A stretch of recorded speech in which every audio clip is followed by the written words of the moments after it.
Assalamu alaikum wa rahmatullahi wa barakatuh, and welcome to another episode of Sapient Thoughts, where we discuss theophilosophical issues, where we refute those detractors of Islam and their arguments, and we also present evidence for the veracity of Islam. Today, inshallah, we're going to be talking about one of the most specious claims that has come out of this science era narrative, which is this claim that there's a hadith of the Prophet which supposedly says that the earth is on the back of a whale and the whale is on the back of is balancing on some kind of a rock or something to this effect. And this hadith is fabricated. I mean, I don't want to waste too much time with this video, and just be honest with you, this hadith is absolutely weak in its sanad, its chain, and weak in its content, it's what it's saying.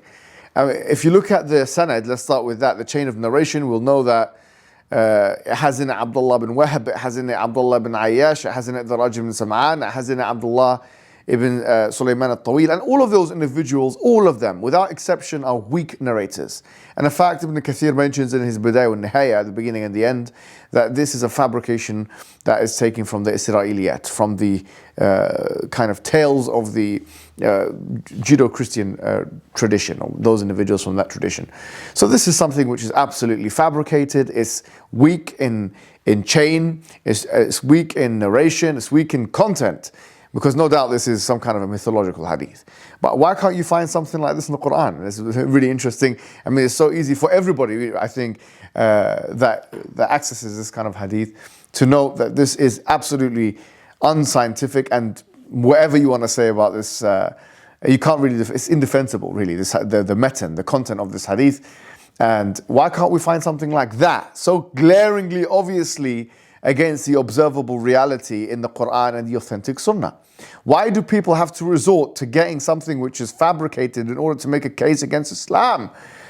Do you think, and this is another issue, when you look at one of the compendious exegetical works of Tabari and other individuals, where they actually intentionally put all the material in there, including the weak and fabricated material, so that the scholar who is trained and able to distinguish between the weak and the fabricated narrations on the one hand, the matruk, the mawdu', the da'if, and so on, these kinds of varying levels of inauthenticity, and they also put in there the authentic hadith. Do you think that as an unqualified personnel that you are, the detractor of Islam, coming into some tafsir, just because it's narrated from that tafsir, that has somehow become authentic? No.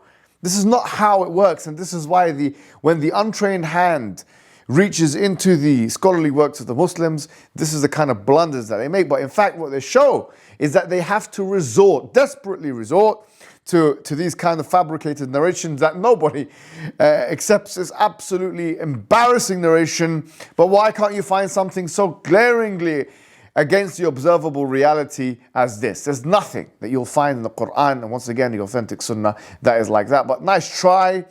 No cigar this time. Wassalamu alaikum wa rahmatullahi wa barakatuh.